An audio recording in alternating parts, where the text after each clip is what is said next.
சென்னையில் தொடர்ந்து மழை பெய்து வருவதால் 6 இடங்களில் தேசிய பேரிடர் மீட்புக் குழுவினர் தயார் நிலையில் உள்ளதாகவும், தேவைப்பட்டால் புனே மற்றும் மேற்கு வங்கத்திலிருந்து தேசிய பேரிடர் மீட்புப் படையினர் வரவழைக்கப்படுவர் என்று NTRF டிஐஜி தெரிவித்துள்ளார்.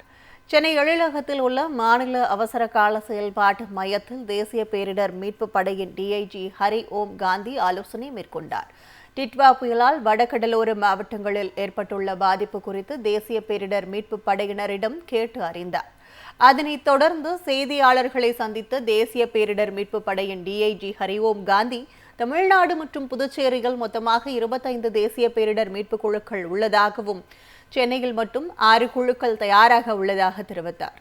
தொடர்ந்து மழை பெய்து வருவதால் சென்னைக்கு தேவைப்பட்டால் கூடுதலாக தேசிய பேரிடர் மீட்புக் குழுக்கள் புனே மற்றும் மேற்கு வங்கத்திலிருந்து வரவழைக்கப்படுவார்கள் என ஹரி ஓம் காந்தி தெரிவித்தார்.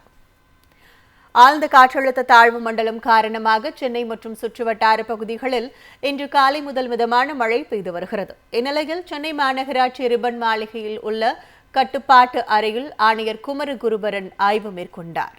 சென்னையில் உள்ள அனைத்து சுரங்க பாதைகளிலும் மழைநீர் தேங்காமல் போக்குவரத்து நடைபெற்று வருவதாகவும், தாழ்வான பகுதிகளில் மழைநீர் தேங்காமல் இருப்பதற்காக மாநகராட்சி பணியாளர்கள் துரித நடவடிக்கைகளை மேற்கொண்டு வருவதாகவும் அவர் கூறினார்.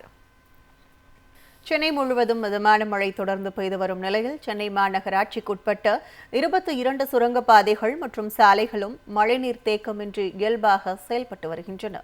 தென்மேற்கு வங்கக்கடலில் நிலவி வரும் ஆழ்ந்த காற்றழுத்த தாழ்வு மண்டலம் சென்னை அருகே மையம் கொண்டுள்ளது. இதனால் சென்னை மற்றும் சுற்றுப்பகுதிகளில் இன்று காலை முதல் மிதமான மழை பெய்து வருகிறது. நேற்று இரவு முதல் சென்னையில் மழை பெய்து வந்தாலும் தாழ்வான பகுதியிலும் மழைநீர் தேங்காமல் சாலைகள் இயல்பு நிலையில் காட்சியளிக்கிறது. சோழிங்கநல்லூர், கந்தன்சாவடி உள்ளிட்ட பகுதிகளில் மழைநீர் தேங்காதவாறு மாநகராட்சி ஊழியர்கள் மோட்டார் பம்புகள் மூலம் உடனுக்குடன் மழைநீரை அப்புறப்படுத்தினர். கோடம்பாக்கம் சூளைமேட்டில் விழுந்த மரம் உடனடியாக அகற்றப்பட்டது.